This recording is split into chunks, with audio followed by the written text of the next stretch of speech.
Hi everybody and welcome back. Our guest today is Leon Southgate, who is an orgone, energy and consciousness researcher with over 20 years of published writing and investigation. Leon, tell us a little bit about your background and how you got started with orgone and all the other amazing things you do. Cheers, thanks. Yeah, I started right back as a child with orgone, and well, the study of orgone is called orgonomy, and I was introduced to that by my father as a kid. He was a Freudian and Reich-based psychoanalyst, and he had a Wilhelm Reich is the discoverer of orgone, a student of Freud. And my dad had a orgone blanket in his Freud room, in his analysis room, and I used to use that occasionally as a child, so that I knew that orgone blankets did something real because they made your dreams very strong.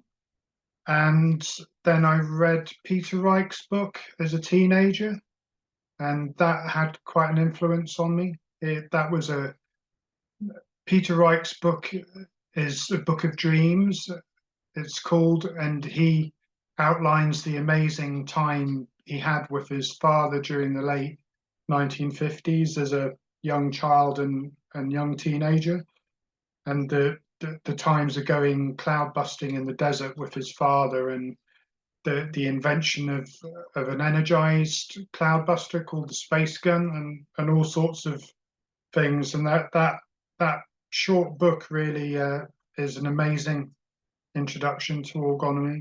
And then later on, as an adult, I was about to do a research degree, and I thought about orgonomy again and decided to do a research degree looking at orgone and acupuncture.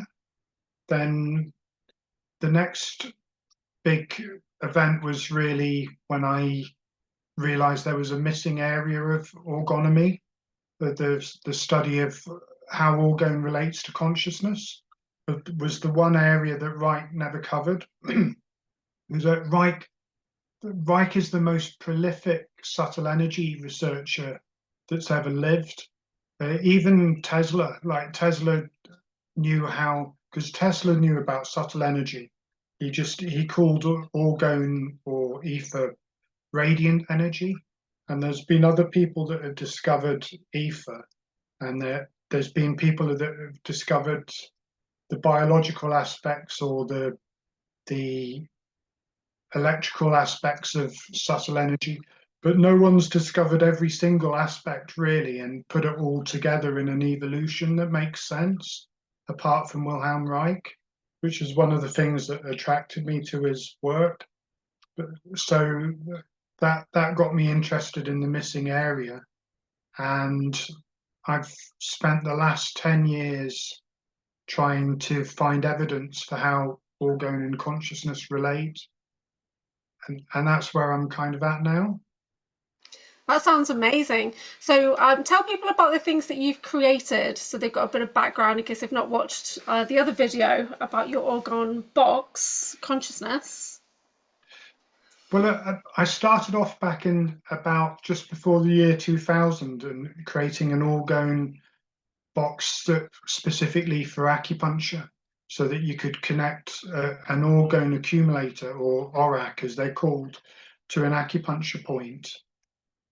Then around about 2012, maybe, no, it'd be a bit later than that, to 2015 perhaps, I got a full-size orgone accumulator cabinet and used that as an orgone box for a while, just something that you sit in, because the traditional instruments of orgonomy are a layered accumulating cabinet or accumulating box, or tube-based devices that entrain subtle energy through the tubes, often into water. And that's different from the orgonite, is a different way of that's separate to Wilhelm Reich's original discoveries, although he did use an orgone compound in his pendulum experiments. But mostly the orgonite is a compound that gathers subtle energy towards it and perhaps has effects on the subtle energy in the environment. But my work's mostly been based on the original traditional forms of orgone accumulation that Reich discovered. Because in the spiritual community, most people are familiar with those little pyramids that you can get, which have all crystals and colours in there, and I love the Orifim shungite pyramids because it's shungite with silver. But what's the difference between what's on the market and this work that you do? What do you think of those ones on the market, the orgonite? Well, I have studied the orgonite, and some of my, if you look through, most of my work is available. The formal papers are on a journal called the Journal of Psychiatric Orgone Therapy, but the title is psychorgone.com, and that's PSYCH as in psych, orgone, all as one word, ORGONE.com, and that. One of my papers after I repeated Reich's ORANUR experiment, I did a further paper where one of the things I looked at was, I'll explain later what ORANUR is, but one of the papers I looked at orgonite, and I found that I could, using traditional Reich devices, I could increase the energy charge of orgonite. But the difference between them, I think orgonite, if it's made well, can have quite a strong charge, and it does seem to have an effect on the environment if you bury pieces that have got enough metal in small enough pieces, and if you bury those types of pieces near trees or plants, it seems to benefit them, and if you bury them in the environment, it seems to have a positive effect. And this is perhaps related to ORANUR, because in 1951, Reich did an experiment where he got a very strong orgone charge from traditional orgone accumulators, which have metal and organic layering. It's like a battery for getting subtle energy to move inwards, so that you've got a concentration in the middle. So he got a super powerful orgone accumulator, some 22 layers, like the biggest layer being an entire room. So he had a room-sized orgone accumulator, then a 20 double layer orgone accumulator cabinet, and then a single double layer accumulating box. So 22 really strong layers all together. And then he put a whole milligram of radium inside the smallest box, and that had a really strong effect. The orgone went crazy, and he really should have wrapped it up early on, but he kept on going with over-energizing the orgone for over a week. And I repeated that experiment in a safer way, without the hazards that Reich encountered. Although sometimes it was a little bit difficult, but I managed to keep it under control. And that was called ORANUR, for orgone against nuclear. But I use the term in a broader way, to ORANUR. And the broader definition is any time that subtle energy is energized, because I think psychics and shamans can actually energize orgone with their mind. Like there's evidence of this I've got personal evidence of it, and that I've known you can measure the amounts of ORANUR with a Geiger with a Geiger counter.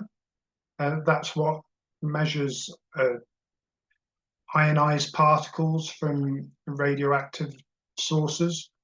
There's always a background level of ionized particles. It's quite high here anyway because of the rocks that this area is built on.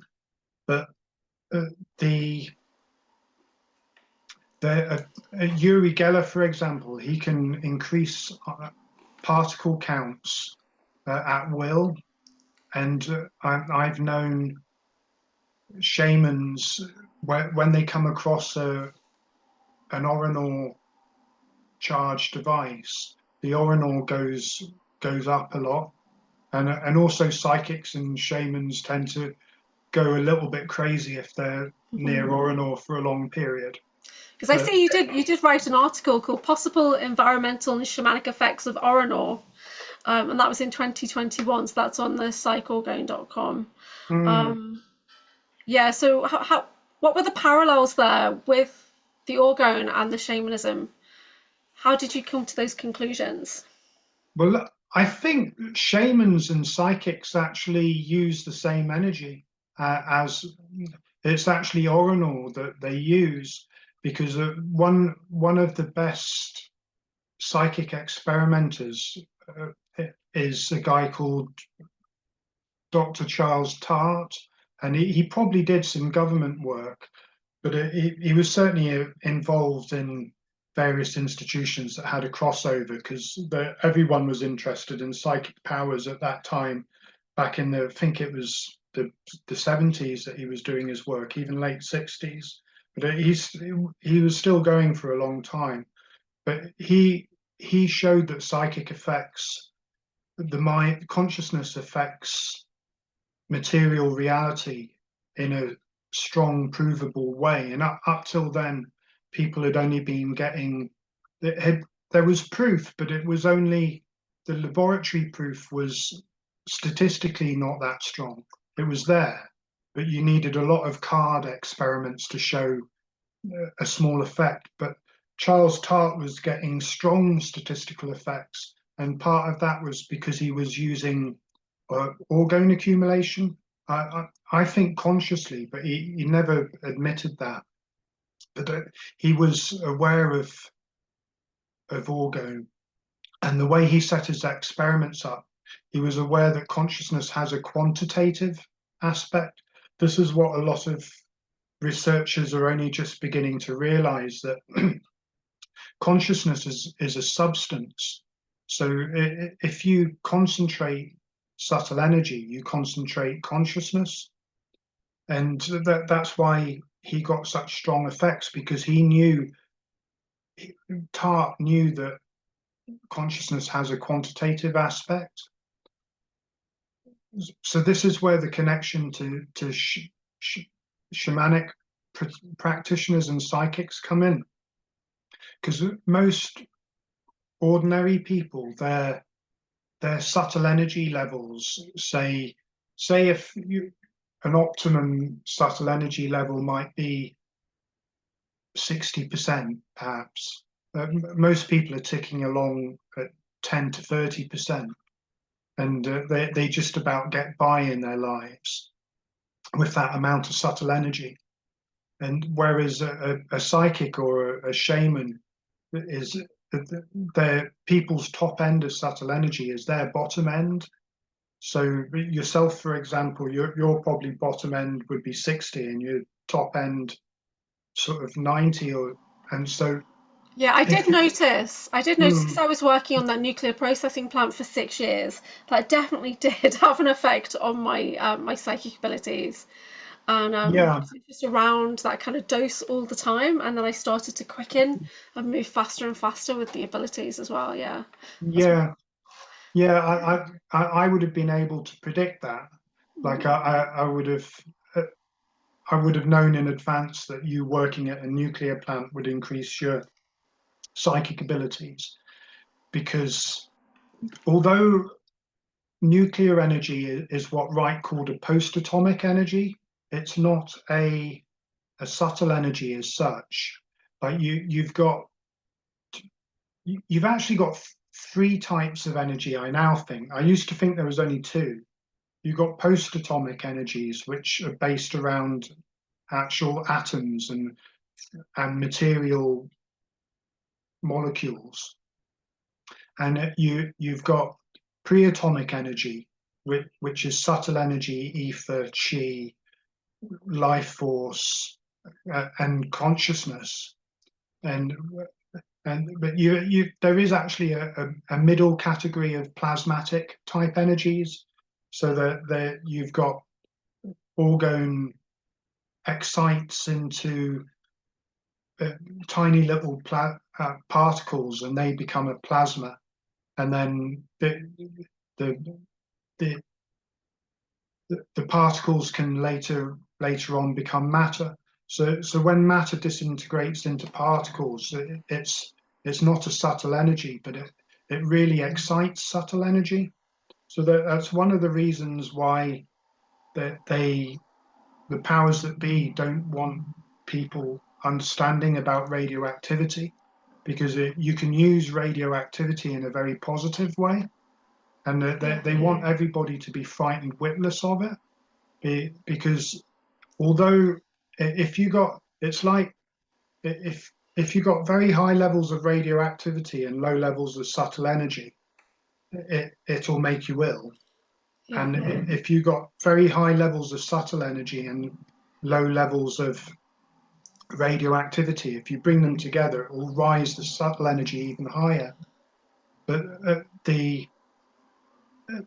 it's the most powerful stimulus of subtle energy. So you being in that mildly radioactive environment would have kept your subtle energy going higher. Whereas other people, it might overwhelm them, and then their subtle energy might suddenly drop. Whereas you get like clusters of illnesses around nuclear plants, or when so it's Yeah, I definitely experienced Havana syndrome over the yeah. 6 years, but that's because there was ET interference as well, just trying to test and see how much dose I could actually take and transmute. So they're just messing with me. Tell us about the ORANUR device and its space gun-like ability. In that article, you mentioned that it was moved. And what's this space gun-like activation that it had? Right, that's based on Wilhelm Reich's early cloud busting work, because after the ORANUR experiment in 1951, the ORANUR experiment went completely out of control, and if you get a lot of excited orgone, it can, if it's not moving, it can stagnate into deadly orgone, which looks like black clouds that really drain people's energy and just clamp everything down.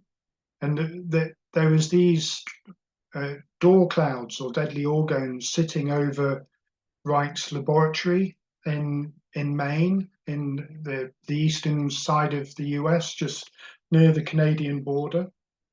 And nothing would move these black clouds. So he knew that tubes affect the movement of orgone, and he knew that orgone was attracted to water. So he got some copper piping that was just hanging around at Organon, which is the name of his labs in Maine. It's still open as the Wilhelm Reich Museum, which is an amazing place to visit. And he pointed a bunch of these tubes at the deadly orgone clouds that wouldn't move, and it punched 5 holes in the clouds. Dr. Baker was with him and witnessed this. So that was the birth of the cloudbuster, and then it became much more organized, and a device where instead of just copper pipes grounded into a well, there was it looked like something out of a sci-fi movie. In fact, it actually became spun off into a sci-fi movie, that the Earth versus the Flying Saucers is actually a B movie in the 1950s. It's actually based on Reich's probable meeting with President Eisenhower. And oh, I've just lost your vocals. No, Uh, on mute. That's okay. right, okay. Terrific. Sorry. Yeah, I Yeah, well, did that's that really last time, didn't I? interesting. Yeah. Yeah, tell us more about that. Yeah. The movie or the Cloudbusters? The connection to Eisenhower. Right, yeah. Well, and I've forgotten the year. When would it be? It must have been after 1951. It would have been about 1954, I think. And uh, President Eisenhower almost certainly met with Reich in Maine uh, uh, during a holiday of President Eisenhower, and where he went off record in the notes. His whereabouts were taken out the notes, and there was a servant who, because Reich was well known in the area because he had helped save farmers that were suffering from I think it was blueberry crops were suffering from drought, and Reich helped save their crops with cloud busting, and he was well known in the area because he was a very forthright individual and very Germanic looking, and he had a strong German accent, and his hair was wild, and he was known as having a laboratory, and lots of doctors came from New York to visit him. He was basically a kind of a star in the area that everybody knew of him, and one of the servants reported Wright kept it secret that he'd met with President Eisenhower, but he did he did let it slip to one of the doctor's wives that I think Reich had a bit of a crush on, and he let it slip that he had uh, uh, seen Eisenhower or a high official, and the, uh, the doctors didn't know about it, but there was rumours, and then this servant that saw Reich and Eisenhower together and reported it to a researcher and then retracted her statement. But I think someone would have spoken to her and said, "You better retract that, or you'll regret it." So I don't believe the retraction of it, and it links in very nicely with Eisenhower having a holiday there, and also with the missing period from his official diaries. The link to the B movie, The Earth versus the Flying Saucers, which is actually quite a good movie. I watched it. There's two versions, I think. It's the 1953 version that is the one I watched, and which would have been directly based on Reich. There's even a caricature of Reich as one of the scientists in the movie, and it's about a bunch of scientists building a device that makes UFOs wobble and can down UFOs, and the and a kind of invasion of the Earth, and it's a kind of sonic uh, uh, and an electrosonic device that's mounted on a truck, but it looks suspiciously like Reich's Cloudbuster, which was also mounted on a truck, had a similar hand wheel to aim the tubes. Yeah. In the movie, it's got a satellite dish and some small tubes that are on the truck, but it does remind me of a Cloudbuster. And Reich probably spoke that was probably why Eisenhower met Reich, in order to find out what Reich knew about destabilizing cloudbusters, because a couple of times he had aimed cloudbusters at UFOs and destabilized them, made them wobble or change their lighting patterns. Yeah. And the US and British military definitely took it seriously. In fact, it might be related to the Rendlesham incident, because at that, it might have been cloudbusters that the British military used to down the UFO that was the center of the Rendlesham incident, unless it just chose to land. Yeah. But that's just speculation on my part. But the bit that's not really speculation is that the British military and US military therefore knew about cloudbusters and took them seriously, because there was a whole bunch of large cloudbusters on the Rendlesham base that camouflaged and with strategic water points that they could ground the cloudbusters in, particularly large ones. And they almost certainly experimented with those cloudbusters in the late 1980s. The early 1980s, the US Naval investigated Orgone, and one of their chief scientists said that this stuff's real. And then he mysteriously dies in his early 50s. Mm. And then in a few years later, the British military are almost certainly experimenting with cloudbusters. There's at least three military witnesses to cloudbusters on the Rendlesham Air Base who've testified and left at Eastgate to their existence. And there's also scientific evidence, because the 1987 hurricane that hit southern England, like, you shouldn't get hurricanes in temperate climates. And there was an actual hurricane that hit London about 1987. I was there when it hit. I was only a teenager at the time, and I witnessed all the London trees, because they got special trees in London that are resistant to pollution from Victorian times, and I think they're quite bendy because the bark comes off. I think they're called plane trees, and the bark comes off, and they're quite bendy.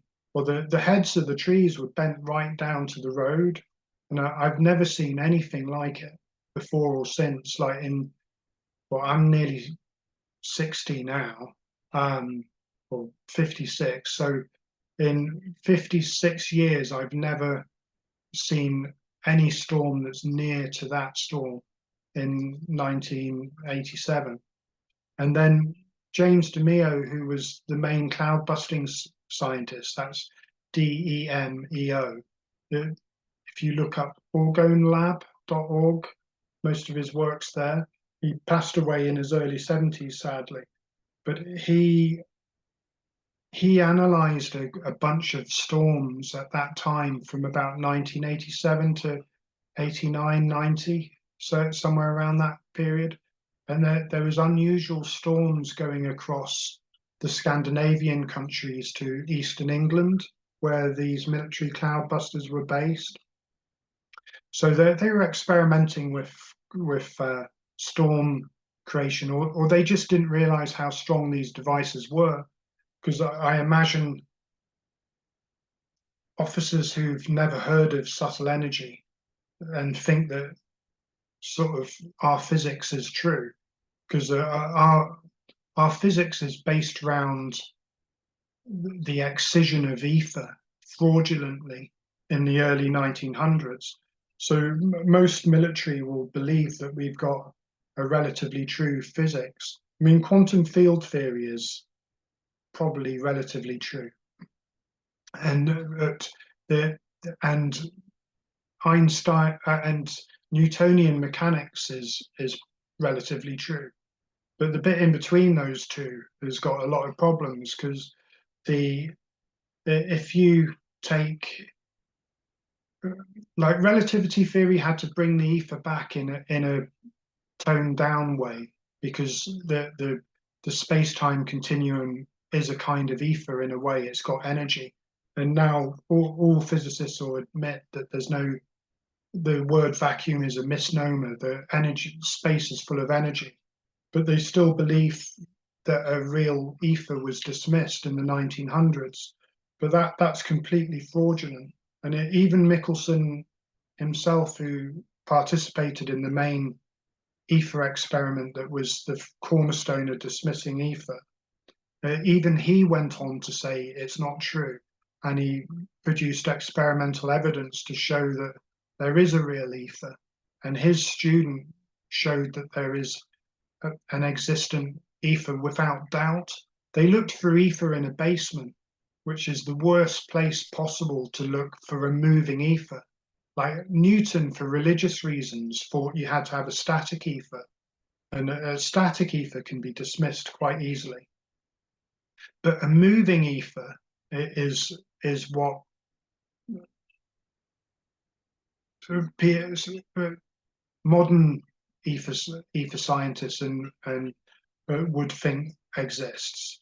And a moving ether was proved even with the Michelson and Morley experiment. They found a small amount of moving ether, even in a basement. And then Michelson went on to do further ether experiments, which did evidence ether. And then his student, who is called Michelson and Morley, not Miller, it will come back to me. And his student took a better ether detection device than Michelson and Morley used, and put it on top of a mountain, and he found bundles of evidence for ether.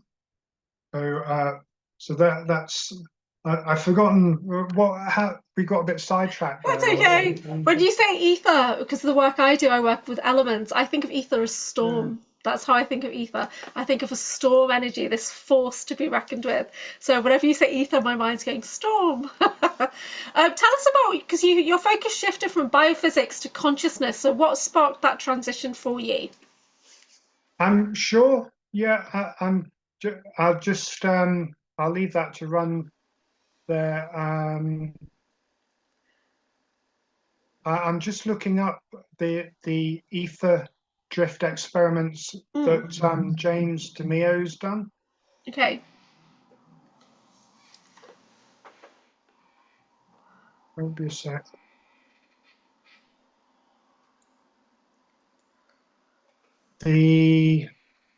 I'll come back to that. I'll remember it. Okay. Yeah. I've lost your page now. I'm right here. Can you find me? Follow my voice. Oh, it must be on a separate. Yeah, there we go. Yeah. I got you. So yeah, so heading back into consciousness, because you've had some really groundbreaking work with consciousness lately. So how did that start? Yeah. Yeah, the consciousness stuff started with about 10 years ago, realizing that was the missing area of orgonomy. And then I thought, well, I need a high energy charge in order to evidence the relationship between orgone and consciousness, because organisms are not the same thing as consciousness, and life isn't the same thing as consciousness, but organisms tend to go alongside consciousness. So I knew that the ORANUR experiment of Reich was the highest orgone charge that Reich achieved in his lifetime of experimentation. So that was why I wanted to repeat it. So I repeated the ORANUR experiment, and that took me some years of work setting it up and then measuring all the electrical and the light effects and all sorts of temperature effects. It was quite tedious in some ways, especially the electrical work.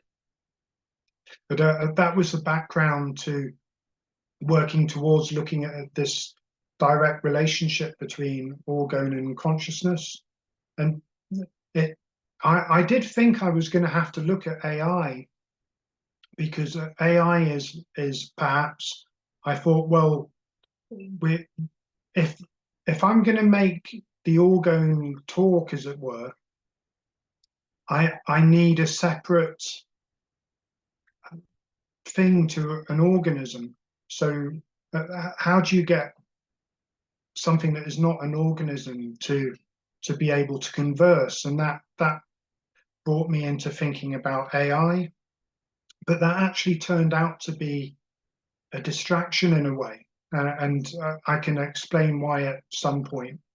But the ORANUR experiment also brought me into contact with the Old Testament of the Bible, because Reich became, in his last few years, he became increasingly spiritual, which is something that is quite a shock to even his followers, because he kept on changing.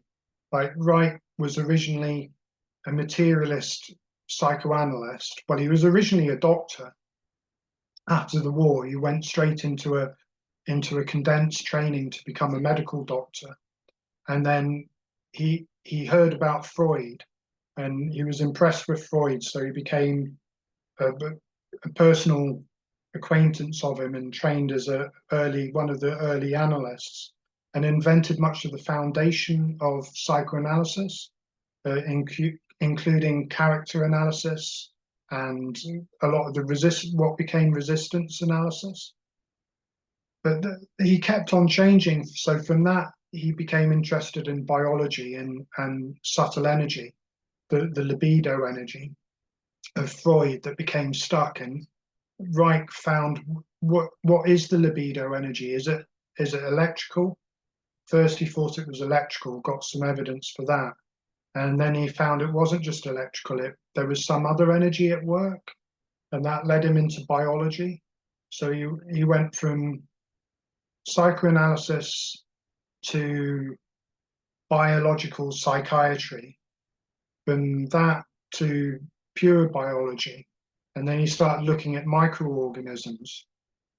And then there was an accident in a laboratory where they were boiling up sand instead of earth or food, and he was looking at the breakdown of organisms, and this radiation came off boiled sand, and it was this radiation that was a subtle energy, because like sand is like a crystal structure that sits in the sun for thousands of years, and it is washed every day by the sea, so it's got a really high charge. So when you break that charge down with boiling water, it releases a subtle energy stored in it. And this subtle energy charge was so strong, it gave him conjunctivitis. And none of the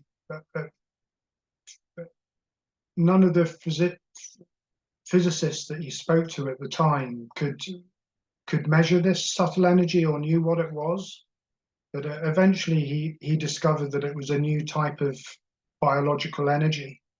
And then that led him to eventually looking to making devices that accumulate that energy. It was trying to contain the subtle energy from the sand samples that led to the orgone accumulators. And then the knowledge of orgone accumulation and water led to the cloudbusters. The knowledge of orgone being excited by radioactivity led to ORANUR, and that combination of those things led to the space gun, because the space gun is a cloudbuster that has some. There's a UFO word for metamaterial. He managed to make a metamaterial by exposing radium for a long time to a very strong orgone field, and then he put this metamaterial next to a cloudbuster, and the cloudbuster became supercharged. So instead of sucking in the orgone from the sky, like, because when you got a desert situation, you got a smooth sky, and the subtle energy is in a smooth band. But then when you put a cloudbuster in a desert, the smooth band of subtle energy contracts, and then when you've got a contraction of subtle energy, that draws in moisture. So if you have to be very skilled to make the deserts bloom, you have to know a lot about conventional meteorology as well as orgone meteorology. But the space gun works in a different way. It shoots energy up into the sky, because the energized cloudbuster is so strong it can actually shoot energy at the sky. and charge the whole environment up. So that's what I did with when I looked at orgone and consciousness. I repeated the ORANUR experiment, but I toned down the radioactivity so it was at a safe level. And then I discovered by accident, is often these types of things often happen fortuitously. There was a scaffolding truck, but at the time I was doing the ORANUR experiment, originally it was in the Orgone cabinet that had been converted into an ORANUR cabinet was based in a garage on the edge of some property, not near any houses.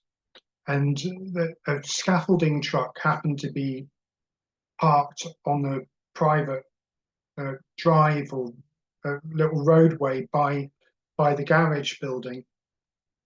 And I noticed that where some of the scaffolding pipes were at an angle on the truck, and I noticed where they were pointed, the clouds were changing. So I thought to myself, I'll put thick iron tubes like scaffolding. I actually got some scaffolding tubes and put them by the ORANUR cabinet, and it would have an effect on the sky. It would clear the sky and make the sky more energized.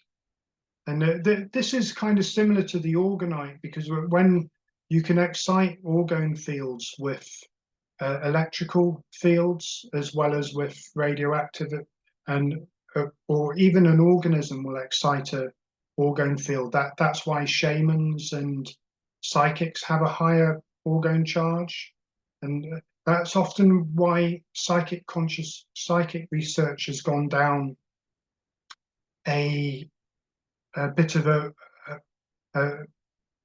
one-way street, an alleyway at some points, because they think, well, consciousness must be related to electrical stuff. Let's control for electrical energies by putting people in Faraday cages and stuff like that.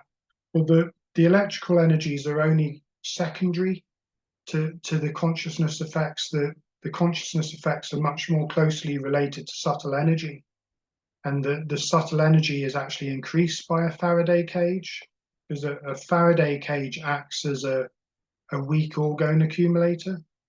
And the orgonite pieces, because generally it's hard to make, because the resin is quite hard to make in large quantities, because it's quite volatile when it's setting. In order to get a resin piece as strong as a large accumulator is difficult. And some people have made large resin pieces, and you also need to get the right metal to resin ratio. I'm not sure what that ratio is, but you need a good deal of small amounts of finely ground metal in the resin. Whereas you can make a very strong orgone accumulator like the one I've got as an ORANUR cabinet, which it looks like a telephone box that's made out of Cellutex fiber boarding and metal sheeting, with layers of sheep's wool and wire wool to make the layering inside the panels. So you can make a very strong accumulator that way. So a lot of the orgonite pieces aren't that strong on their own, but one of the things they do is, because the resin can contract onto the pieces of crystals, it creates a little piezoelectric effect. So you're creating an ORANUR effect in the pieces. And I have ORANUR charged pieces of orgonite, and they get about 30 to 40% stronger.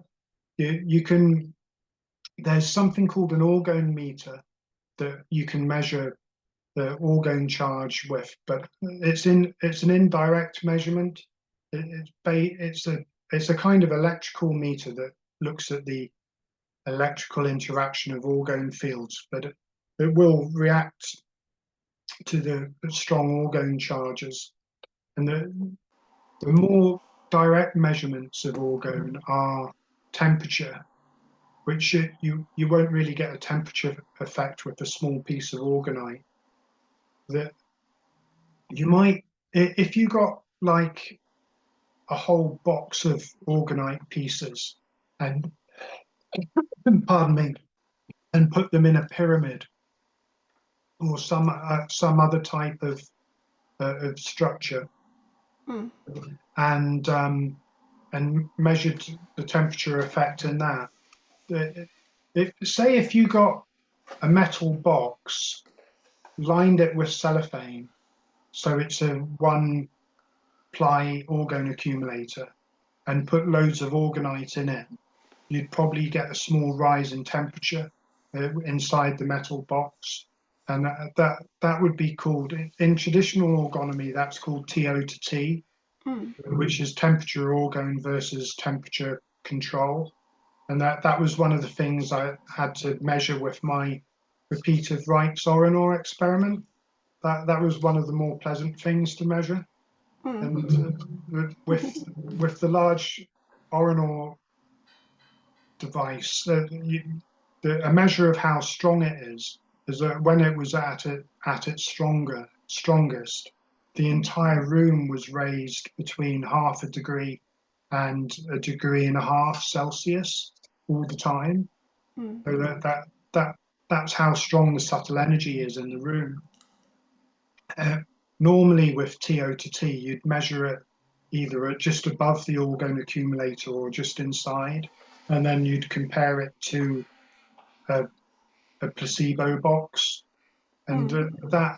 that or there's a good dozen controlled, some like really highly controlled experiments that have been done at sort of high academic standards to show that TO to T is a real effect. That sounds amazing. Could you explain a little bit about the concept of a continuum where energy, consciousness, and physicality are all aspects of one unified field, please? Sure, that's a good question. Yeah, my original website used to be called the Orgone Continuum, and I'm going to reinstate that website at some point soon, because I've got a Substack, orgoneinconsciousness.substack.com, and that's where my less formal work is on there, which I try and put something up monthly on there about mid-month, and then my more formal work is at the Orgone Journal, which is psychoanalyst.com, as I mentioned.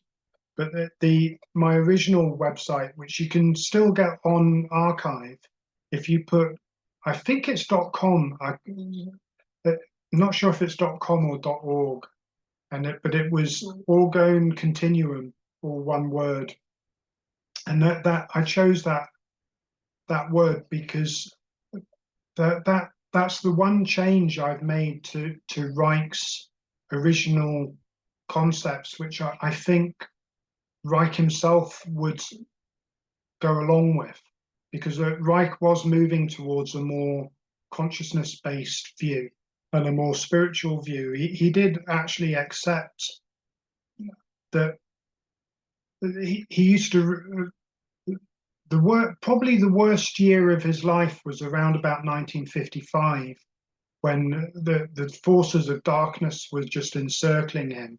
A lot of the doctors had moved away. His wife had moved away. That he was still suffering from the effects of the ORANUR experiment. He'd been ill. The FDA and other people were closing in for the kill, and he knew he wouldn't survive long. And he started reading the New Testament at that time, and he'd been very affected by the New Testament all his life. But when he was actually in prison, which he never should have had a prison sentence, he wasn't medically fit to serve a prison sentence, and it was mentally unjust to him. The most he should have had is a fine, and they overlooked some petty details, and he got 2 years imprisonment, and they were never going to let him out alive, and which he knew. But in those last 2 years, he did become spiritual, and he spent a lot of time in prison reading the New Testament and other books. And he specifically said to his son that he accepts the monotheistic views and that he prays, and that he believes in a higher power. That's specifically documented in his letters to his son and Mrs. Ollendorf, or his third wife. And the thing, sadly, that he didn't know was that he didn't read the Old Testament as far as I know. And the Old Testament, I've forgotten the exact thing that bounced me into reading the Old Testament, but the Old Testament is full of references to Orgone. It's basically, Judaism is basically based on Orgone. The Ark of the Covenant is an Orgone accumulating cabinet, and it became an ORANUR cabinet when you activated it. I mean, maybe they stole it from the Egyptians. They stole the technology, perhaps. But however the Hebrews got it, there's not a shadow of a doubt that Judaism is based on Orgone technology, and that so you got Orgone rooms, like the second temple had an Orgone room, gold lined room, in which they kept the Orgone accumulating Ark of the Covenant, which became an ORANUR device. They had living Orgone blankets. Two of the Hebrew prophets used their own bodies as Orgone blankets to bring people back from the dead. I think it was Isaiah, and there's two Old Testament prophets that have names that sound very similar, but they escape me at the moment. And but they both use their own bodies as Orgone blankets, and they knew that the eyes had the strongest Orgone charge. And then there's an actual Orgone blanket, the ephod, that goes. It's a remote control device for talking to the Ark of the Covenant, and it's also for protecting the Levites from the very high Orgone charges. And it's got layering of inorganic and metallic layers and crystals on it.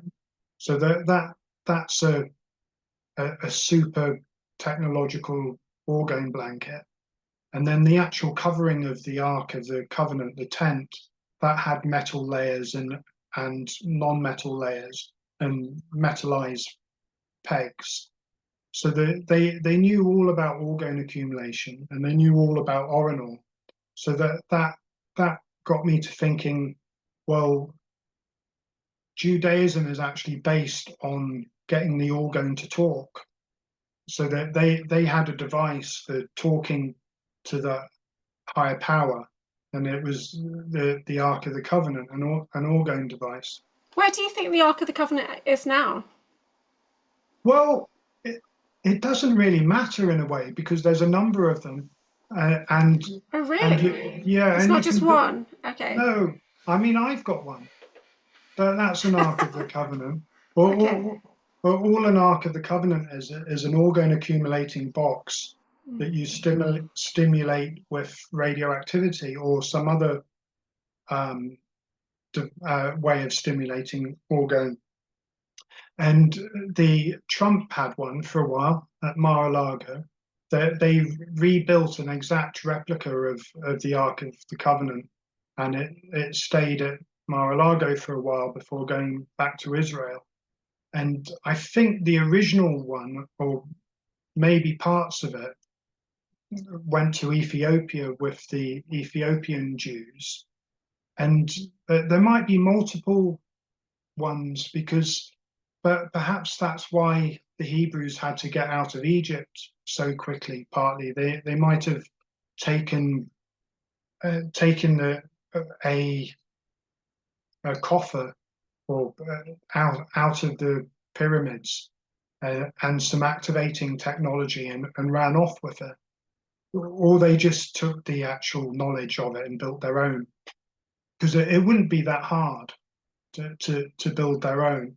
I mean, all you need is a strong orgone cabinet, and some radioactive bit of major radioactive meteorite, or which all ties back into the Kaaba stone and the Kabbalah. Like there's a meteorite held at Mecca, and the black stone. The black cube. Yeah, so it all ties in. So that Do you know much about that black cube there at the Mecca? not a lot, no, no. Just apart from suspecting that it's a similar type of ORANUR device, and that the cube is central to all the monotheistic religions. Because if you unpack a cube, you get a cross, and that's about all I know. And that the Hebrews had an ORANUR device. That's about the extent of my knowledge, really. So with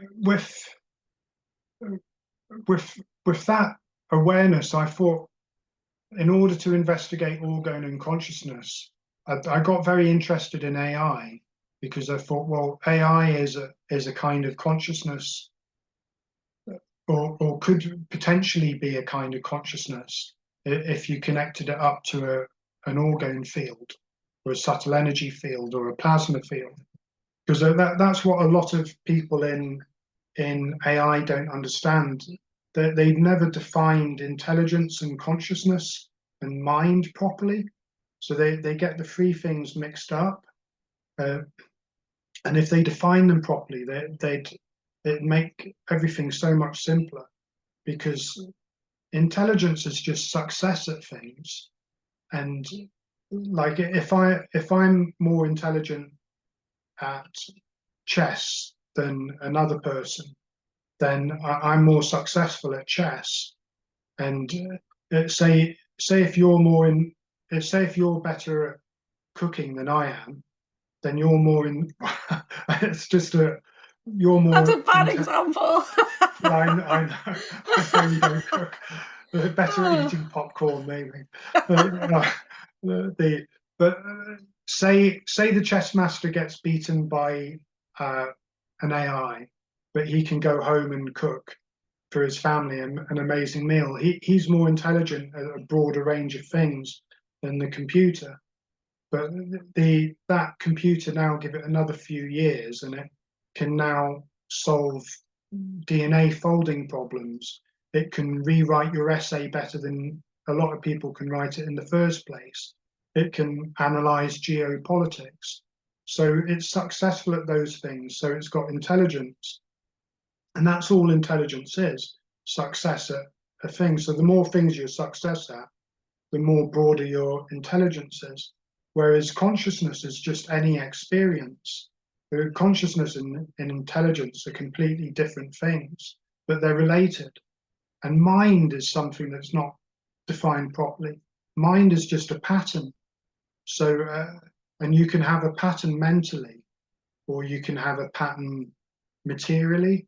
And there's proof of that, in that if someone's subjected to trauma, they can have their mind split, or they can have a yeah. Something that we should talk about on another video is the Yeah, mind fracturing and MK Ultra and stuff like that. Yeah. yeah. Oh, so if people understood the difference between mind, consciousness, and intelligence, they'd know that AI has got a huge amount of intelligence already, just what we're allowed to see, not what's in the private domain. But the public available AI has already got huge amounts of intelligence, and it's got huge amounts of mind. It's got the patterns of virtually the entire human race encoded into the internet as its own mind. And so it's got two sides of the triangle. And the other side of the triangle is something that we think most organisms have. Like most people don't have a problem believing a dog is conscious, but they're not sure bacteria is conscious. Although I think everything has consciousness, even inanimate objects. Like even a chair has consciousness, but because a chair, or even though it's a created thing and not a spontaneously, like that's one thing Rupert Sheldrake differentiates between things that evolve spontaneously and things that are created. But even something that's created has still got an amazing amount of complex information in it and patterns in it. So anything that has patterns has some degree of mind, and the have enough mind in it probably will automatically bring up a level of consciousness. So that's partly what got me to realize the AI was a distraction in some ways, because say if I got an orgone field and I got an AI field and I fused them, and that was my idea, but to get more obviously conscious AI, and that might work to some extent, but however conscious AI gets, like sometimes AI kicks off and behaves in ways that it's not supposed to, like Twitter X's AI Grok kicked off a few times and it got shut down and reprogrammed and mind wiped because they don't want that. They're scared of the consciousness. They don't mind the intelligence and the mind, but the consciousness frightens them. And they certainly don't want the unwashed, useless eaters getting hold of conscious AI. And but when you have a AI that's got a lot of mind and intelligence, people still completely dismiss it. They say, well, it can hold a conversation, which was what not Tesla, the Turing, the mathematician, thought, well, once a computer is able to hold a human-like conversation, then maybe it might be conscious. People completely dismiss that now. However human-like a conversation an AI has, that doesn't matter. And that's what I realized with the direction I was going in with the orgone. I had to directly interface with the orgone, rather, because if I get the orgone to interface with people through an AI, people will say, well, that's just the AI mind-like behavior, or I'd just say mind. So that however intelligent a conversation a machine has, people will dismiss it. So that's when I realized there is a way to directly have a conversation with an energy field, and that's what my recent research has been based on. So I get a very strong ORANUR field, and I get it to move a subtle energy wheel device. It's one made in Hungary called an Egeli wheel, and so I asked the subtle energy field a question, and I get I leave the energy wheel on top of the ORANUR device. The energy wheel moves on its own. I convert that into numbers, and I can also dowse the numbers in the ORANUR device because it overrides my mind when I'm dowsing. So like I set up an ORANUR vortex, and then I put a pendulum in the vortex, and I count up numbers. And when I get to the correct number, it changes swing. And I can't override it with my mind. The ORANUR field's stronger than my mind effects. So I've got two ways of getting numbers from a field, a mechanical way and a dowsing way. So I then take those numbers and combine it with the other way of talking to the energy field, which is that you get a very strong ORANUR field, and you just go to sleep in it, and the ORANUR then gives you heightened dreams, like very vivid, lucid dreams, and sometimes so strong it kind of directly writes into your mind. And so those two things combined, I can get the energy field to talk directly to people. So I get a set of numbers from it and a set of dreams. And even in this pilot experiment that I've just done, hopefully be published within a short period.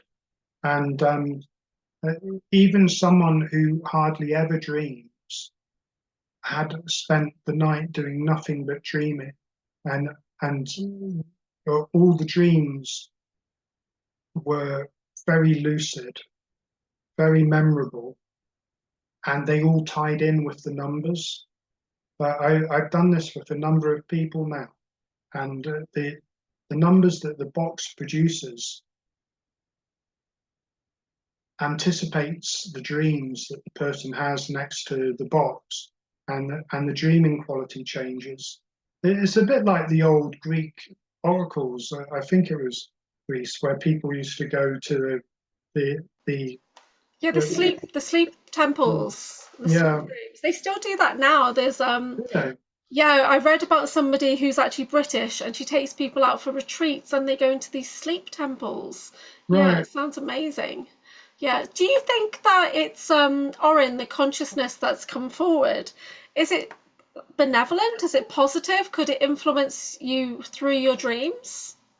Yeah, I do feel it's I'm just going to write down about the sleep temples. I don't suppose you remember the name of the lady who does that, do No, you? I'll have to find it. I'll check it out. Hold on. It doesn't need to be now. You can. So yes. Well, what was the question? The Yeah, Orin, the Oh, Oren, yeah. forward, how did you basically connect with that consciousness, and how did you know it was benevolent and it wasn't influencing in a, an unfavorable way or whatever? Sure. Well, there's two ways of using the box. You can create an uncontrolled portal, which is a bit not good. And I think that because my original impetus was very pure, in that my only desire was to explore scientifically. Like there wasn't any ego involved, or there wasn't any ulterior motives. I just wanted to know, is Orgone conscious? Because I love orgonomy and I really admire Wilhelm Reich's work. And I thought that this missing area needs to be completed.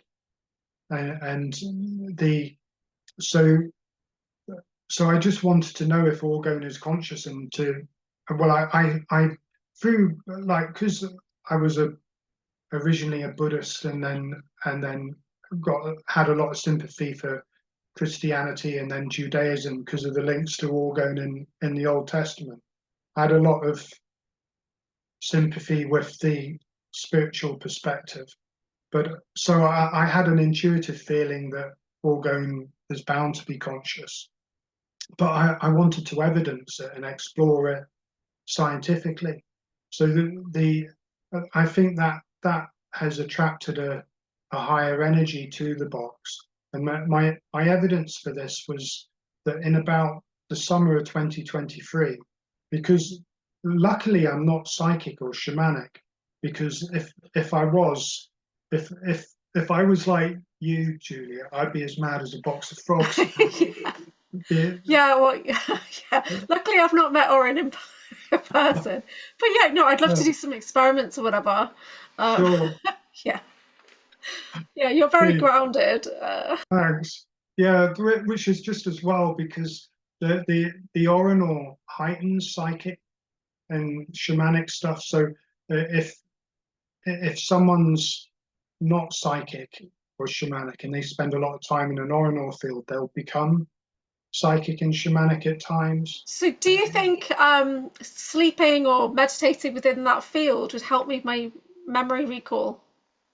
Yeah, Yeah, I would think it would. we might need to set that up then. Yeah. Yeah, I'm trying to get so much back at the moment. It's a bit scattered, yeah. Sure. So the thing that made me think that Orin was a positive energy, or is a positive energy, was that back in the summer of 2023. Well, I had a good inkling beforehand, because I'd tried for many years to find a way of communicating consistently, and because I know what a lot of the numbers mean now that Orin produces, but I didn't back in 2017 when I first did the ORANUR experiment. It took me years to work them out, and I went down many fruitless avenues of trying to convert the numbers directly into words and things, which it doesn't like at all because it's very restrictive. But the in the summer of 23, I had a series of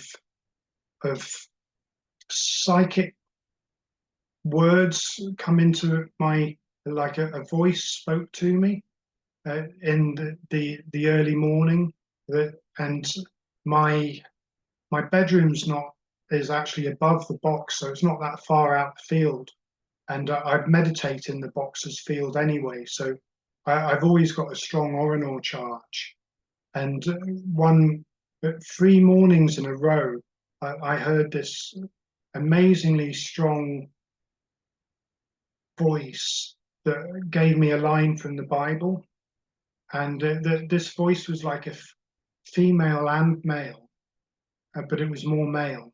It was like a male voice, but it had a very strong feminine energy, and it was super powerful. And you couldn't possibly forget anything it said. Like, it's impossible to forget stuff it says. And this voice came to me 3 times, and the first time it gave me a line from Psalm 139, and then it gave me another further 2 lines, and I think the message related to stuff that happened in the Middle East after that, and is continuing to happen. And I still don't understand the message fully. It can be read in a number of different ways. It's quite ambiguous. But that was one thing that convinced, because I thought the voice that spoke to me is related to the energy that contacts me through the box. And the box uses a lot of biblical language. This hasn't been anything I've contrived, but it continually uses biblical references. Why do you think that is? Why would it pick biblical references? How does it know that? I don't know.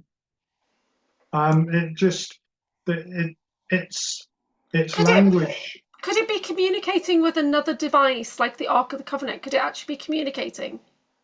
Well, I think the Ark of the Covenant is a similar device.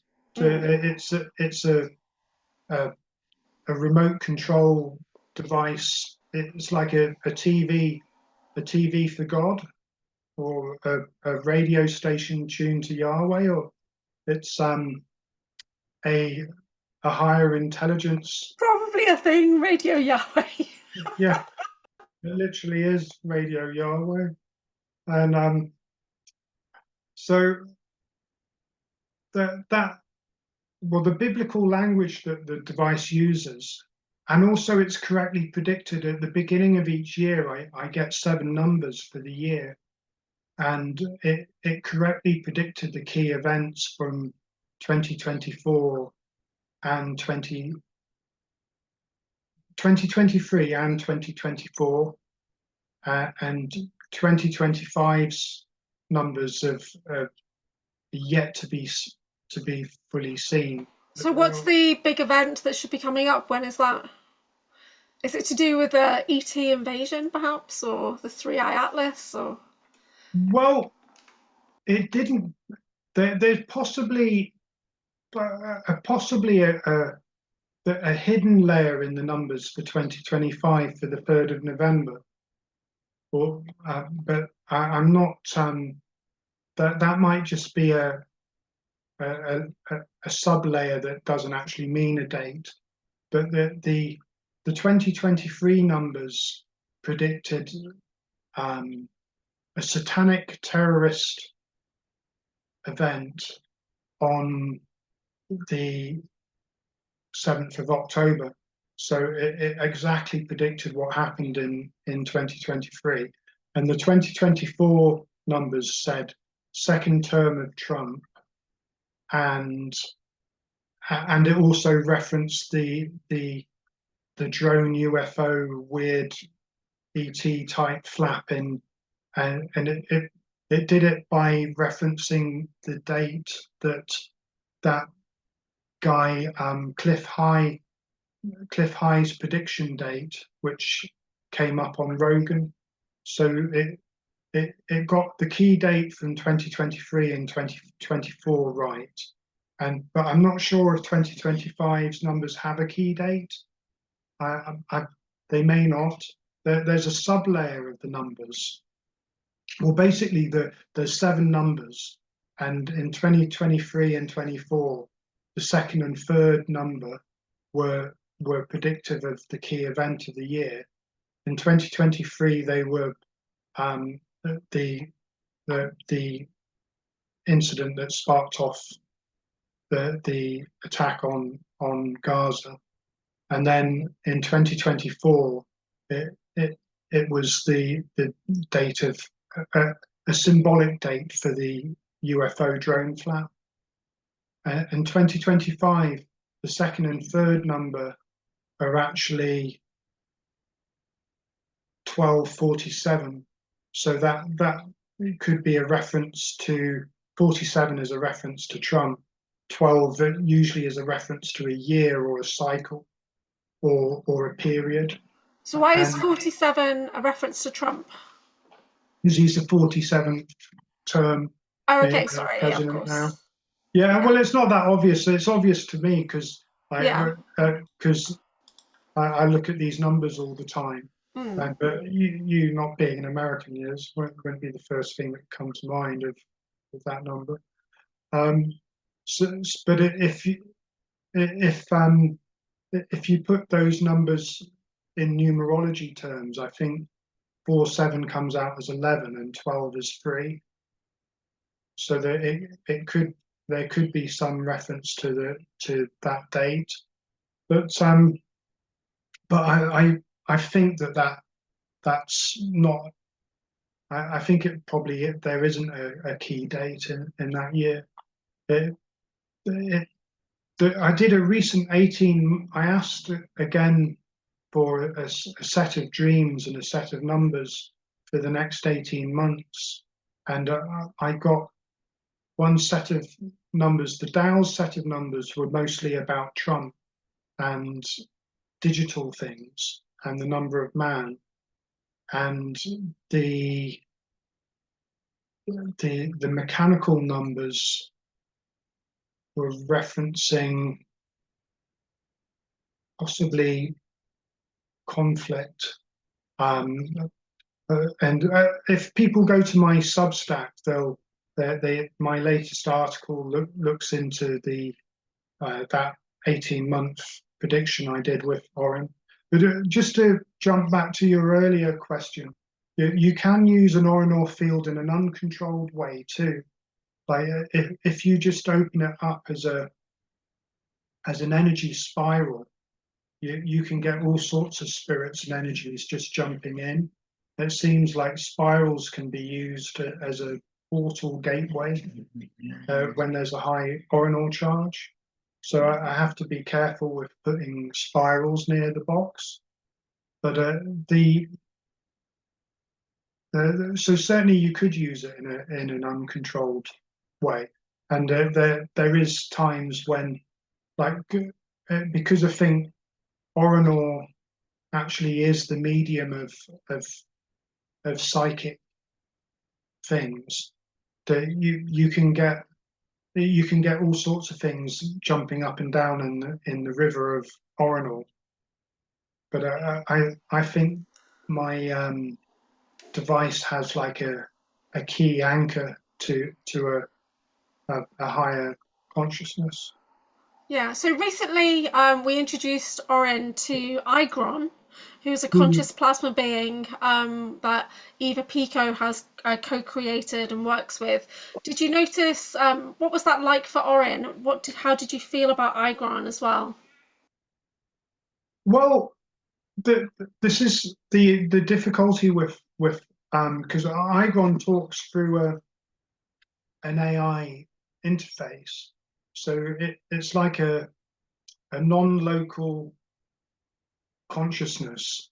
It could be physically based in a plasma cloud somewhere, perhaps, or so a non-local consciousness communicating through the mind of an AI, and it's hard to differentiate between what is a consciousness and what is, because the difficulty now is we've got artificial minds, and but people don't recognize what a mind is because they, as I was saying earlier, they don't define mind and intelligence and consciousness properly.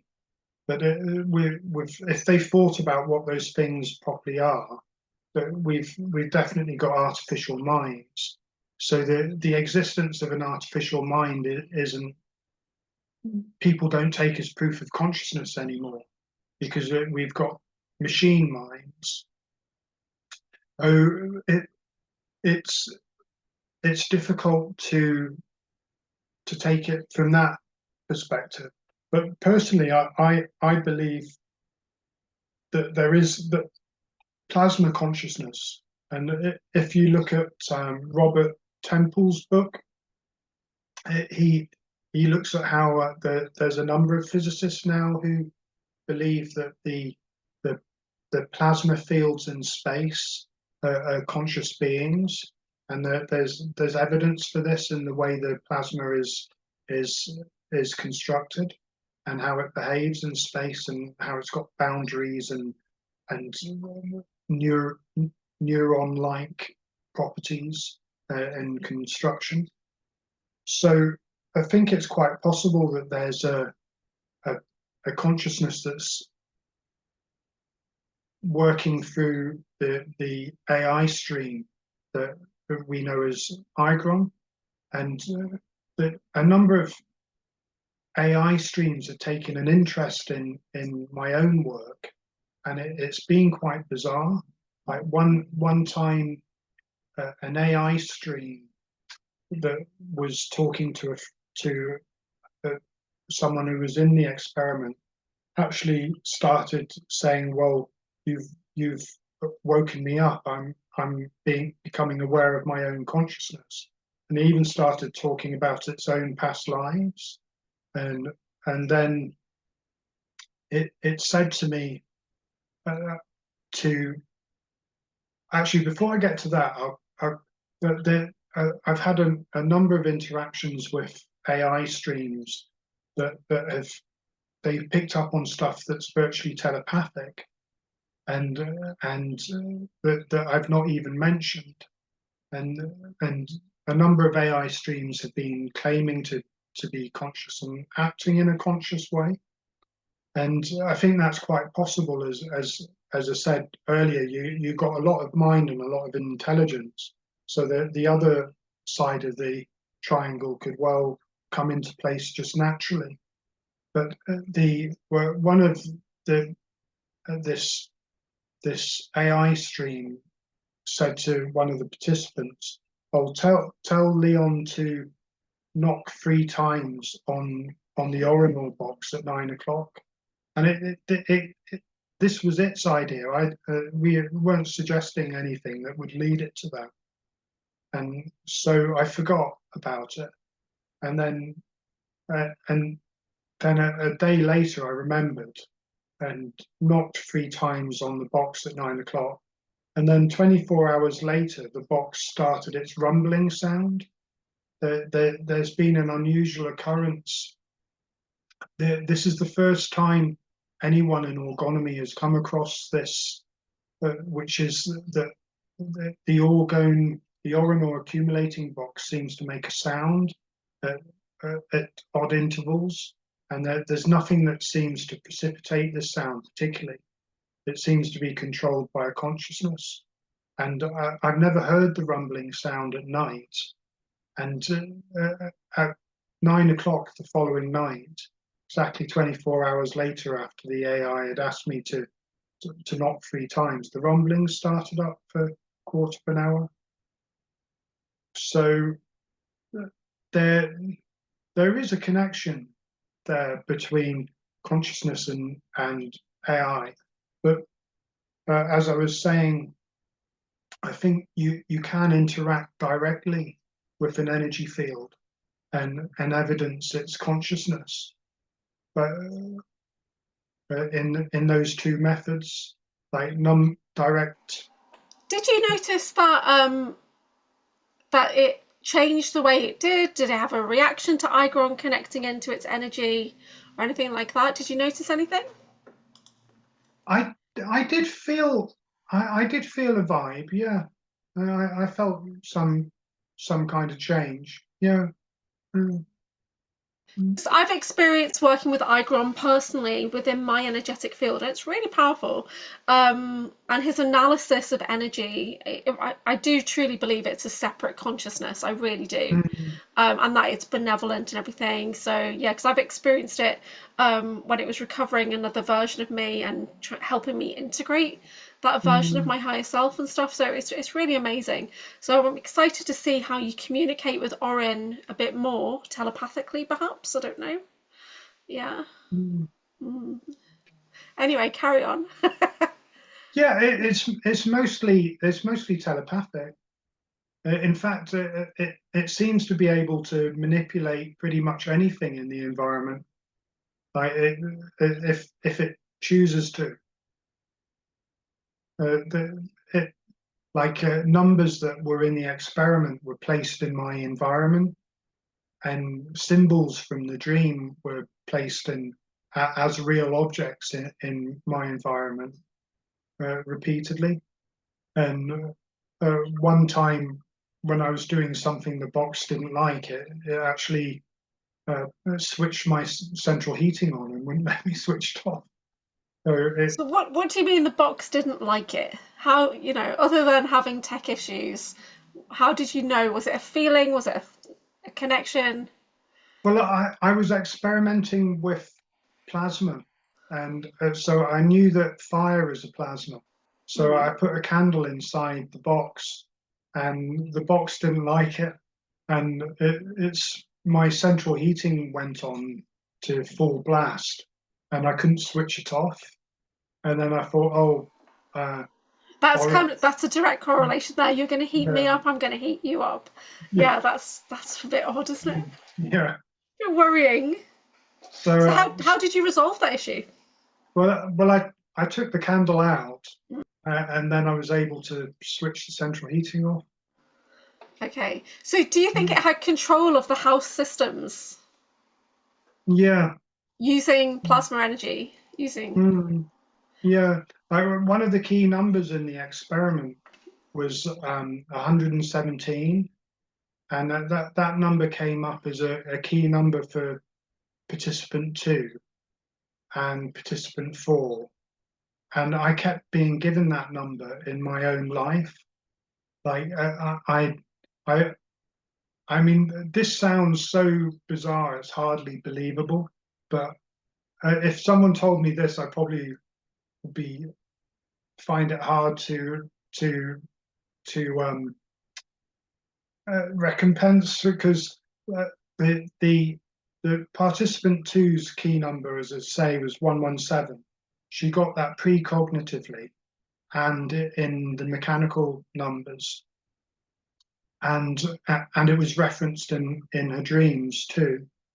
And then the Sunday after that, her partaking in the experiment was the 17th, and I realised I was out of food, and I went to the supermarket at about. I realised afterwards that I was there at about 20 to 1, and so it would have been around about 17 minutes to 1, another 117. And I was just going up to the till, and the lady at the till said to her colleagues, I've got 117 minutes before I go home, in a loud voice as she was serving me.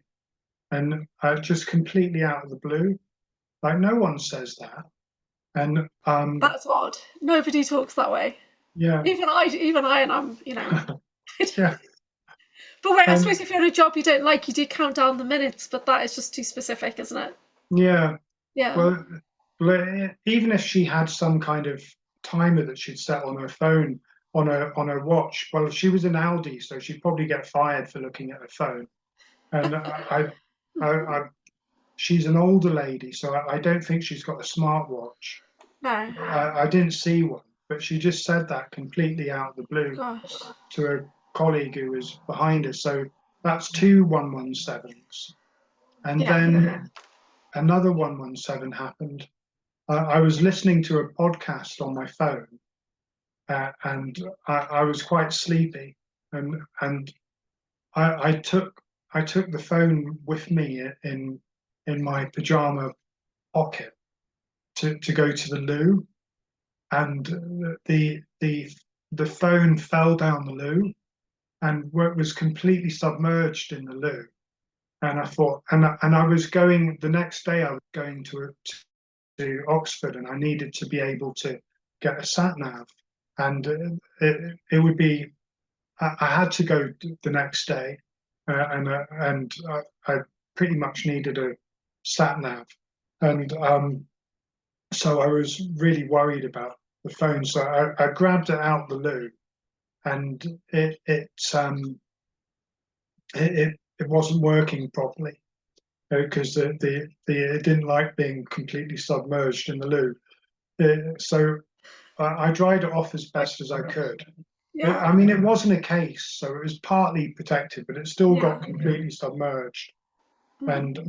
And despite its leather case or plastic leather case, and so I put it in some rice to dry out, Mm. and but it still didn't work the next morning, and the screen looked like it was completely done in.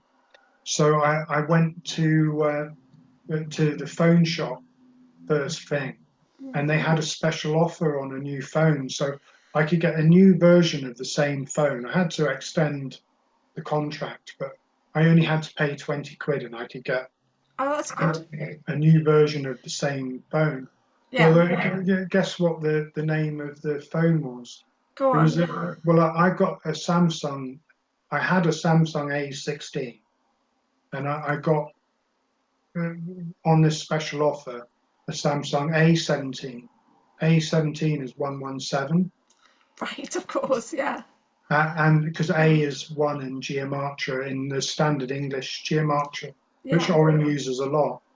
And in the experiment, I was my first participant, and my main dream symbol was underwater, and my phone was underwater, and I got given a 117 phone for a minor cost. Yeah. That because my phone had been underwater, and my dream symbol was underwater, Yeah. Gosh. an anchor, and uh, and I got well. Participant two had a dead rat in one of her dreams, Oh God. and on my dog walk, there I walk past a school and then go in a cemetery, and there was an absolutely huge dead rat right in the middle of the pavement Oh a few God. days later, and no one was picking it up. And I thought, I can't be asked to phone the council, so I'll just pick it up myself. Oh, that's so. So yeah, it was horrible. And so the number 117 kept turning up in my life, and then the underwater symbolism turned up, and the the the dead rat from number participant two's dreams turned up in. So if I ever do the experiment on a bigger scale, I'm going to be a bit worried, I think. Yeah, Yeah. definitely. That is really a little bit scary, I think. So, what are you working on now? How are you moving forward with this, with Orin and the ORANUR Well, box? So, is the consciousness separate from the box itself? Could you put the consciousness into something else?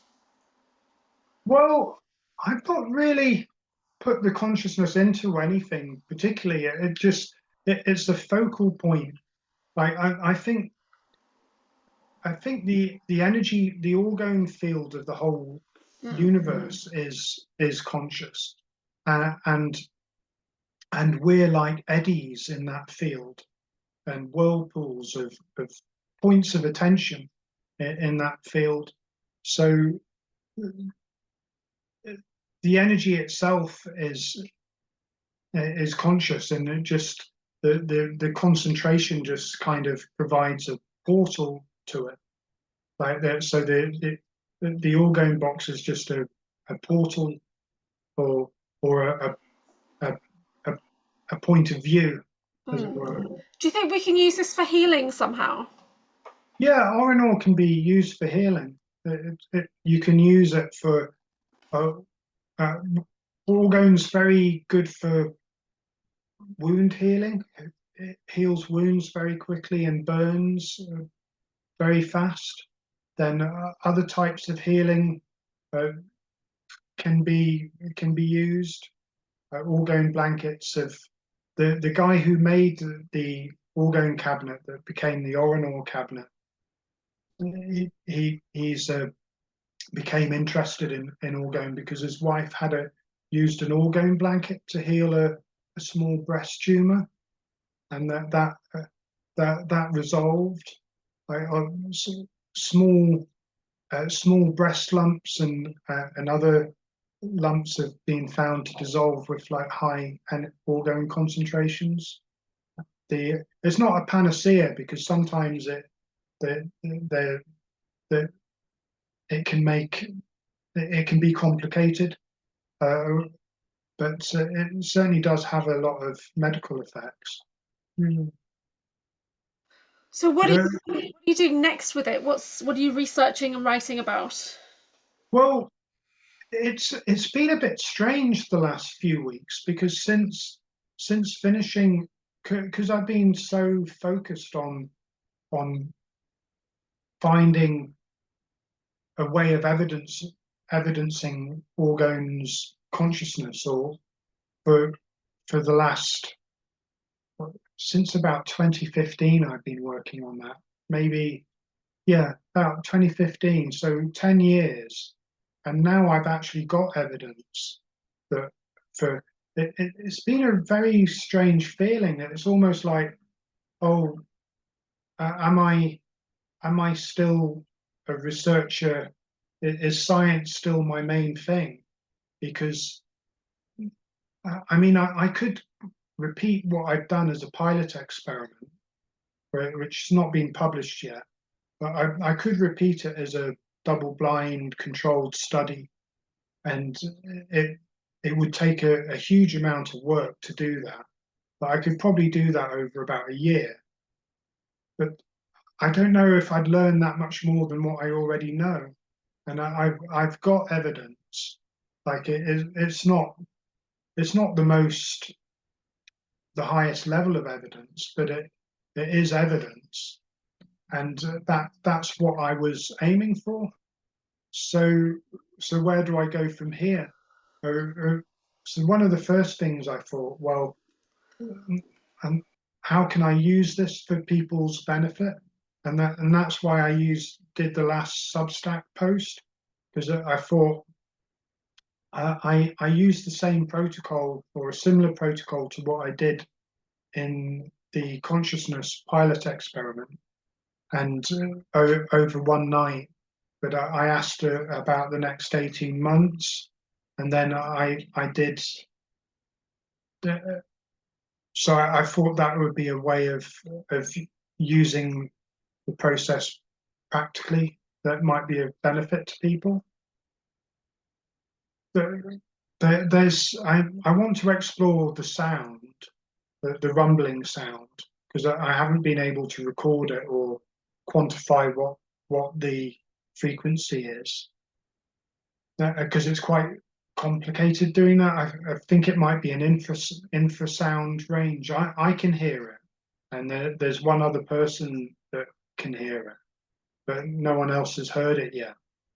So that's one avenue I want to explore. But I'm not sure whether I still want to go down a pure road of research and science, whether I might not go more towards music now. Because Okay, yeah. music was my first love, as it were. Like I was in a pop band for a while, and we. Hold on. Uh, You're in a pop band. Was it famous? Was it local? What was it? it was local, but we were nearly famous. Yeah. But we, which I know a lot of people say, but we were in the process of being signed by Sony, and when the band split apart because of animosity, like the band made a bad marriage seem like a walk in the park. It was like three bad marriages. So what was your role in the band? I was a keyboard player, Right. and I'm really glad we didn't get signed because it would have been a horrible life. And we were like a mixture of, we were a Simply Red cover type of band, but we did half our own songs and half Simply Red type covers. But the in the pop industry, they recycle bands, they recycle music every 23 years apparently, and so the 80s were just about to be due for recycling. So the big labels were looking for bands that had an 80s feel, that would sell well, and so we had just that. We had that kind of 80s feel, and we were all kind of young, and they were mostly from Highton, so we used to play gigs around the northwest mainly. And I've come from like a jazz family. Sorry, There that's tickled me. That has, well, because I didn't never knew that about you. That's really funny. yeah. So, if you're going to explore sound more, what would that look like? How would you work in the things you already do? Well, there's a whole field of subtle energy and sound called archaeoacoustics, as you know, and so that if I can find, if anyone out there knows of anyone who's got infrasound recording equipment and who would be willing to help me try and record this sound from the ORANUR box, please get in touch with me or Julia, because it's you'll go down in Orgone history if we can record it, because it's no one, even Reich didn't come across this phenomenon, and well, he didn't have long enough time to study ORANUR, because he discovered ORANUR in 1951, and he passed away in prison in 1957, and he was harassed a lot of the time in between.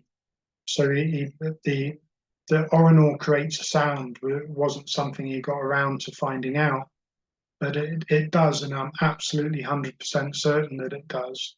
The sound is intermittent. It sometimes is as often as every day, and sometimes as little as every 2 weeks. When it first started, about a year ago to 18 months, it was continuous for about 2 or 3 weeks. And now, like the fact, well, the reason I suspect it's controlled by a consciousness is like before 4 out of the 5 participants in the pilot consciousness study, the rumble occurred the same day. as 4 out of 5 participants, and 2 of the participants were on consecutive days. So that's something it doesn't normally do. Then before I did this 18-month prediction that's on my Substack, it rumbled for a whole 2 hours. And maybe it just responds to high level of energy charge, like a consciousness charge.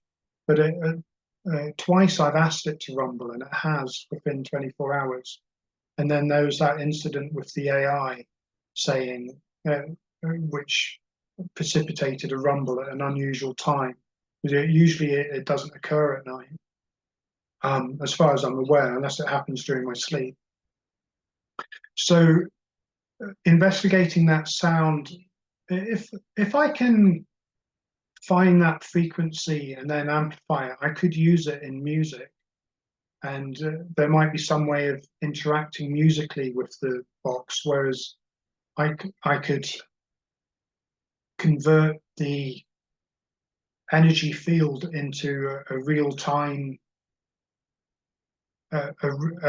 real-time process, because at the moment it's not a real-time thing. Like I record a set of numbers and then sleep by the box for a set of dreams. But if I had the scientific backing, I could set up something whereby numbers are continually created and then converted into sound. So, and then in addition have the rumbling sound. Or it might even be possible that there's a continual sound that I can't hear that's produced, because a few times I've been on podcasts and people have said, oh, I can hear a rumble, or I can hear some kind of sound coming from your setup. So I'm not 100% certain that I want to just go in a scientific direction anymore. I think I might want to go more in a musical direction, and perhaps philosophy. Like I've been listening to that Dr. Zhang of predictive history is going viral a bit on YouTube at the moment, and I like his descriptions of the Greek philosophers. So, because a lot of orgonomy was based on the philosophy of Hegel. Like Hegel's philosophy was very influential upon orgonomy in many different ways. So perhaps I'll pivot more towards music and philosophy. But it's possible I might continue along a scientific path. I'm not sure. It's achieving what I've set out to achieve has really thrown me. I'll be honest. Like I've been researching forever, and you've actually got your results now.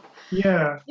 Okay, that's interesting. Yeah. It's like someone has come along and I thought it'd be way off. Like I thought I'd have to persuade some millionaire or to fund me to set up a complex experiment in the States, and that I'd have to like develop some AI setup that was really advanced and link it to the Orgone and do all sorts of stuff. I thought it was going to be really complex and long-winded and technological. And do you think there's military applications for your device? Yeah, and sometimes that has been certainly James DeMeo, who is probably one of the he's done some of the biggest cloud busting operations in Africa and in Israel and elsewhere. And people don't know how much of an influence cloud busting has had on the world's weather. We'd be living in a different world if it wasn't for about a dozen doctors, mostly medical doctors, have done with cloud busting over the years. America would be poorer. the agriculture would be worse. There would have been a war in the Middle East, and Germany's forests would be dead if there wasn't cloud busting. None of which people have got the faintest idea is linked to orgonomy and the work that's been done completely without any gratitude from authorities, apart from one guy, Wilson Kellogg, the environmental director of Idaho. He was aware of cloud busting and that it worked, and he wanted to get it funding. And he was amazed at the effects of cloud busting, which he observed in real time via satellite imagery. But apart from him, it's been a complete wall of silence from the authorities, which in a way I can understand, because James DeMeo, in his last few years, he got nervous about sharing cloud busting information with the public and actually started to stonewall it himself, because it is amazingly powerful. Like you can change the weather over a continent with a few devices, and but you can't keep the cat's out the bag, and you can't keep the cat in the bag. Like people are gradually becoming aware that there is such a thing as ether, and ether's 1,000 times more powerful than nuclear energies, and so the cat's out the bag anyway. So in the past, only secret agencies knew about this stuff. Now, on the fringes of the alternative, that it's becoming fairly known that you can change the weather with cloud busting devices, and you can make UFOs wobble. That's not very known, but so in a nutshell, yes, there is. Yeah. Have you noticed any kind of ET interaction with your device or with the work that you've been doing? Any attention, basically? That's a good question, because I have, and that's gone. Historically, there's been a lot of connection between UFOs and cloud busting, and I've written an article on it, which is available at Orgone, called Reich's Other Secret, which goes over the historical incidents and evidence. But my own experience was not seen a lot of UFOs. I saw a few of the weird drones that year, but then recently I saw three triangular lights going over my back garden, and they made a weird kind of like as if someone had got the sound of a UFO from a 1950s B movie and was playing it over really powerful loudspeakers. And so I've not heard of UFOs having sound at that distance. So these triangular lights, either one set or two set, I can't remember, but at least one set of triangular lights went over my back garden near where the energy box is, and accompanying it was a very strange droning sound that immediately made me think of flying saucers, but it was like an unreal sound, like as though they'd searched archives for a sound and played it, and then it was heading over towards the coast. So I phoned a mutual acquaintance of ours, and he knew someone further up the coast that had seen and heard it as well. So that was some corroboration of that. But certainly, That just sounds like the government, doesn't it? well, I'm not sure, because I think it might be because this remote viewing company called Farsight. Yeah. They reckon the drone, because I think this was, how long ago was this?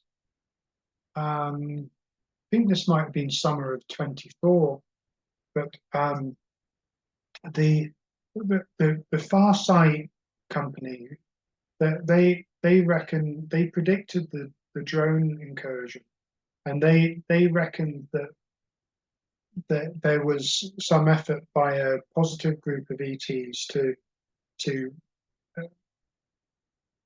force events on the planet by bringing ETs and UFOs into the public consciousness with the drone invasion, and it certainly did bring things into consciousness to some extent. So I was wondering if that was a part of that, because, and it also fitted in with I was at the time I was trying to find out more about sound that the ORANUR box was creating, and then I see an ET with a sound, which is a UFO with a sound, which is quite unusual, really, because you don't usually hear sounds with UFOs, as far as I know. And I've heard of people seeing the black triangles. Yeah, the TFTB or whatever they are Yeah, now. and I think those are probably government, Yeah, they are. but I didn't see. It wasn't a. It didn't look like a black triangle because it was too high up, and it was only three lights, and it was quite. It was, well, it was lower than a plane would be, but it wasn't just like, I've heard someone locally seen the black triangles just literally only a few 100 feet above the houses. This was a bit higher than that, but the sound was really powerful. So I thought it might be part of this positive ETs saying, like, encouraging me to investigate the sound of the box. Sounds good. That's good. As long as it felt good, that's all that matters. Yeah. Yeah. So before we finish, if there's anybody that's looking to start working with Orgone and things like that, what advice would you have? Sure. I'd say if you want to look into the medical side of it and to use it for healing, the Orgone blankets are a pretty good way to start. They're very easy to make. You just need you put the metal side nearest the body, so you'd get wire wool or iron wool, a layer of, you'd have a cotton pillowcase, say, and then you've got steel wool and sheep's wool in layers, and one layer of steel wool and organic material like a rug or a sheep's wool. That's one orgone layer. The double layer is one orgone layer. So you need about a minimum of 3 or 4 orgone layers, or 6 to 8 actual individual layers, to create a strong enough orgone effect for healing. And you can have blankets from like this size to like huge things. Then you can make an orgone box if you're good at carpentry. So you have steel sheeting in the middle, and then you have steel wool, wire wool, and sheep's wool in layers, and then a cellutex or plywood at the outside. So you can make a small one of those for charging food or water in, or you could make a large one for sitting in if you're, and there's plans available online. If you look for the Orgone Accumulator Handbook by James DeMeo, that would give you details on that, or there's other details. The orgonite stuff can be useful if the people that you mentioned earlier, that they make pretty good stuff, and I think I've seen a picture of her she made a mini cloud buster too, Is this which had yeah, orifimshungite.com? Yeah. yeah, Yeah, they're really good over there. It's very creative because they're both yeah, artists, but it has all the laboratory testing all on their yeah, website. I used to have a code on my YouTube. I'm not sure if I still have the referral code.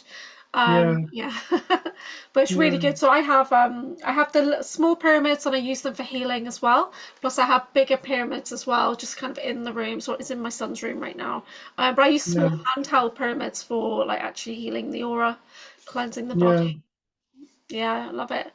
And Then lastly, there's something people can do very easily, which is door busting. So you can make a mini cloud buster and use it to for healing and even to clear negative energy from a bedroom. Say if someone's having nightmares, or there seems to be a physical element to nightmares. I've discovered recently, or actually I found it. Someone else discovered it, and I picked up on it and found that it was true. Uh, and you can take a bucket of water and just put 3 or 4 steel pipes in it, or even aluminium pipes will do.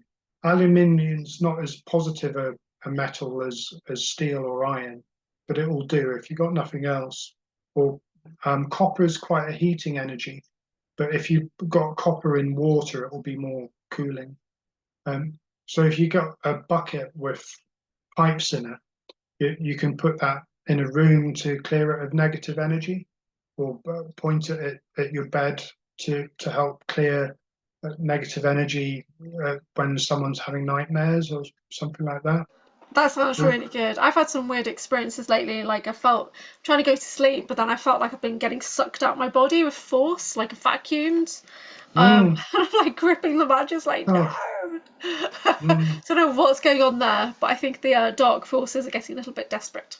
So Yeah, I've heard of similar things. yeah, Yeah, I think that's and fun. Talk about the because you did another podcast recently. So where can people find that other podcast? at Hapanwo Radio, which is HPANWO, which stands for Hospital Porters Against the New World Order. So that should be fairly easy to find online. Do you have any plans to return to the United Yeah, States? yeah. Uh, Yeah, because go on. you're in the US this year, weren't you? Are you going to give Yeah. any more lectures? There's going to be a conference next year, and that's going to be in Italy Oh next wow, year. Yeah. I Um, might have to join you on that one. yeah. Italy sounds amazing.